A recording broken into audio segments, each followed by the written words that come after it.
මොකද Homo sapiens උන්ට පිස්සු. නෑ හෝමෝ සේපියන්ස් නේ උන් හරි ඊරිසියයි. නැද්ද? හෝමෝ සේපියන්ගෙන් ආපු ඒව එන කුවකයි. එන බොරු කියනවා. ඒ කියන්නේ ඔය පරිණාමයේදී තමයි බොරුව පටන් ගත්තේ.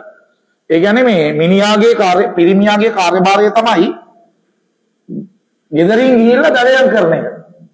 ගෙදරින් ගිහිල්ලා දඩයම් කරන එක. හරිද? ඒතකොට අතීතයේ පරිණාමයේදී කාන්තාව පිරිමියා හොඳ දඩයක්කාරයෙක් නම් තමයි තෝරගන්නේ. ඇයි? ඒ දෙන්නගේ ජාන වලින් හැදෙන දරුවා පරිණාමයට උදව් කරන කෙනෙක් වෙන්න ඕනේ. ඒන හැමතිස්සෙම හොඳ දඩයක්කාරයෙක් තමයි කාන්තාවන් කසාද බඳින්නේ. මොකද එතකොට තමයි නැත්තම් වීකේ කසාද බැඳලා පස්සේ හැදෙන එක. වීක් ඊට පස්සේ මොෙක් මරන්න ගියාම ඌ මොහාට පෑගිලා මැරෙනවා. ඒතර එහෙම පරිණාමය වෙන්න බෑනේ.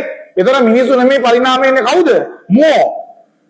මිනිස්සු පෑගිලා මැරිලා මෝ පරිණාමය වෙනවා. ඒතර මිනිස්සු පරිණාමය වෙන හොඳ දක්ෂ දඩයක්කාරයෙක් වෙන්න ඕනේ. හැබැයි ළමයි මිනිස්සු පිරිමි ගහනේ වැඩි වෙන්න දැන් පිරිමි ඔක්කොටම එක වගේ දඩයම් කරන්න බෑ. ගොදුරු සොයා ගන්න බෑ. දක්ෂ නැහැ. දුවන්න බෑ. සත්තු එක දුවලා එන කිලෝමීටර් ගණන් ඇවිදලා කැලෑවල ඇවිදලා කෑම හොයාගෙන ගස්වල නැගලා ඒ ගෙඩි කඩාගෙන එහෙම කරන්න හැම පිරිමියෙක්ටම බෑ. ඒන දැන් පිරිමින්ට පොඩි ඊර්ෂ්‍යාවක් එනවා. ඇයි? අර දඩයම් කරන දක්ෂ පිරිමි කාන්තාවන්ගේ ආකර්ෂණය දිනාගෙන කාන්තාවන් එක්ක දරුවන් හදලා සතුටින් ජීවත් වෙනවා. අදක්ෂ පිරිමිට පොඩි ප්‍රශ්නයක් එනවා. දැන් අපිට කෙලවෙනවා. අපිට ගෑනු නැහැ. හරිද? ඊට පස්සේ උන් මොකද කරන්නේ? බොරු කරන්න පටන් ගන්නවා.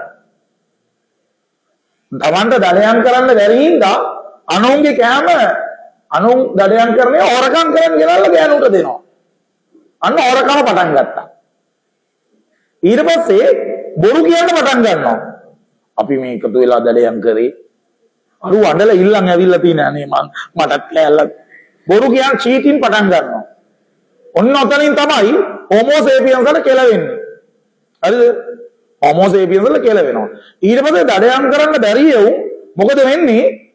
දැන් දඩයම් කරන්න බැරි යවුන් චීට් කරලානේ කාන්තාව එක්ක ජීවත් වෙන්න පටන් ගත්තේ. දැන් මොන් බයයි ඇයි? මොන් බයයි ගෑණිව දාලා ආයි දඩේමේ ගියාම ගෑණි වෙන එකෙක් එක්ක යයි කියලා. හැබැයි ඇත්තටම දඩයම් කරන්න පුළුවන් හොඳ දක්ෂයෝ බය නැහැ. ඇයි? ගෑණි එද්දි වෙන එකෙක් එක ගියොත් තව එකෙක් හොයා ගන්නවා. ඒ තමන්ගේ ටැලන්ට් එක තියෙනවා. ඒ හින්දා. ඒ හින්දා මොකද කරේ? ඒ පරිණාමයේ දුර්වල මිනිස්සු ගෑනු එක්ක ගෙවල් හදාගෙන ජීවත් වෙන්න පටන් ගත්තා.